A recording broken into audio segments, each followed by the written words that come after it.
Banking, the greatest scam on earth. Thomas Jefferson said, "I believe that banking institutions are more dangerous to our liberties than standing armies. If the American people ever allow private banks to control the issue of their currency, the banks will deprive the people of all property until their children wake up homeless on the continent their fathers conquered." Jefferson's warning is already here. 40 million Americans are living on food stamps. Millions more are now homeless, living in tents, all because of one institution, the Federal Reserve System. The Federal Reserve is a group of private bankers who have stolen the money creation process from the American people.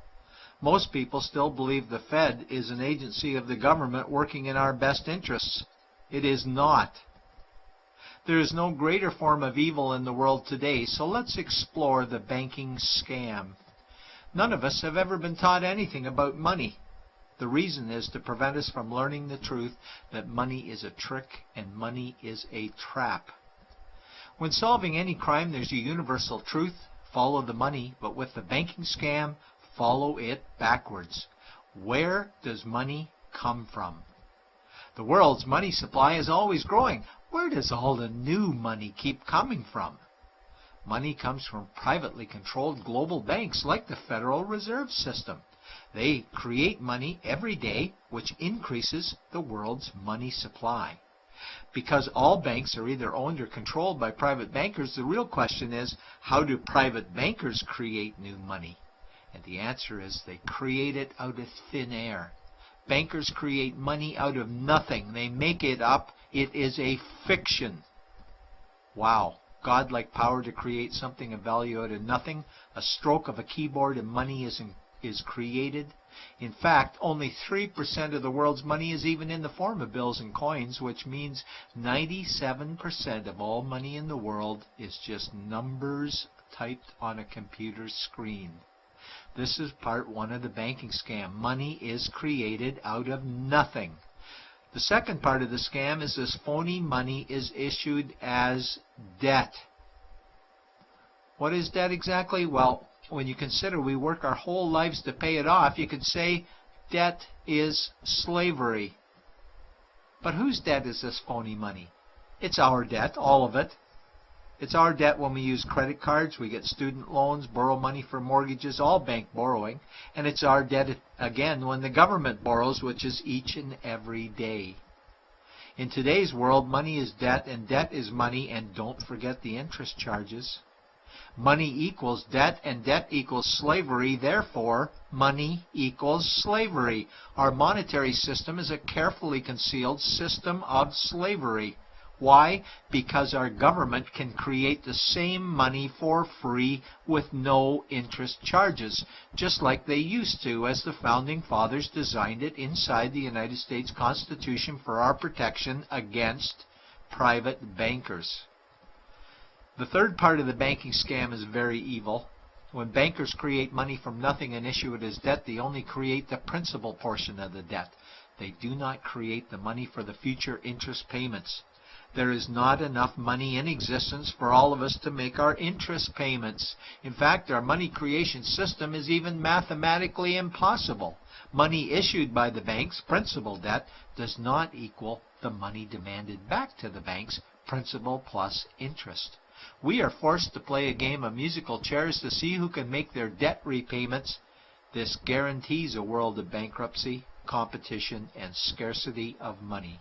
For example, we go to the bank to borrow money for a house, let's say $100,000. The moment we sign the loan document, the bank creates the money out of thin air. A $100,000 debit gets registered for us and a $100,000 secured credit for them. Then one of two things happens. Either we give the bank 30 years of labor making house payments totaling $300,000 for the original $100,000 we borrowed, or the bank takes our house. The bankers get either our labor for life or our house, and often they get both, all from money created out of thin air and issued as debt, for money made out of nothing. This is why all the bankers end up with all the assets. The fourth part of the banking scam is inflation. People think inflation is prices and costs increase.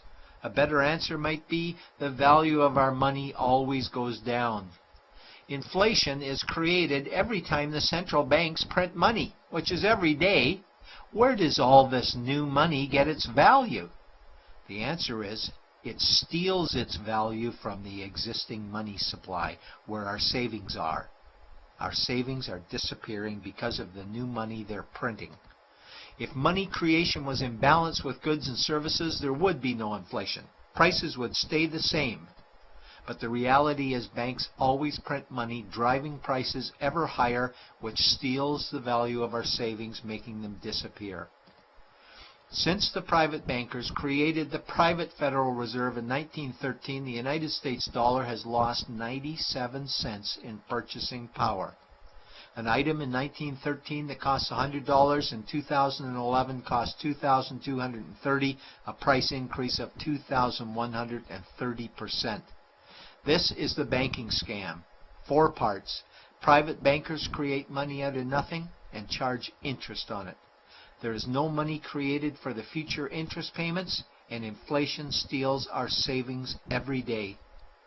In order for the banking scam to be pulled over our eyes, the bankers need help from the likes of paid-for politicians and appointed civil servants, military-industrial complex, mainstream media, multinational corporations, and the bankers' good buddies. For example, what do our banker-controlled television networks say about criminal bankers? "Oh, bankers are our saviors. Chairman is man of the year. He saved the world. Bankers really do deserve their bonuses. They're so smart." And what do our banker-owned G20 politicians say we need to do? That we must save our banking system, and now we need austerity measures, like increasing existing taxes and bringing in new taxes, cutting our social programs, including education and health care, stealing from our pension plans while increasing the retirement age, keeping us working for more years at lower wages while placing our children and grandchildren in debt and servitude for their future lives. We are being lied to that we must go deeper in debt for bailouts, stimulus packages, quantitative easing, saving the too big to fail banks, credit easing, currency interventions, all names that mean the same thing, more debt to us. Is it not strange that the solution to too much debt is always more debt to us? And where is all this money going? It's going to the banks and to the bankers. They are stealing our money right now. 0.1% of the world's population owns 2/3 of the world's wealth. This means that 99.99% of the world's population own less than 1/3 of the wealth, a decreasing amount because these guys are stealing it. We desperately need to wake up to the banking scam. It is time for change. To retake control of our money system, we must stop supporting the banking scam. Lincoln said the government should create all the currency and credit needed to satisfy the spending power of government and the buying power of consumers. Money will cease to be master and will then become servant of humanity.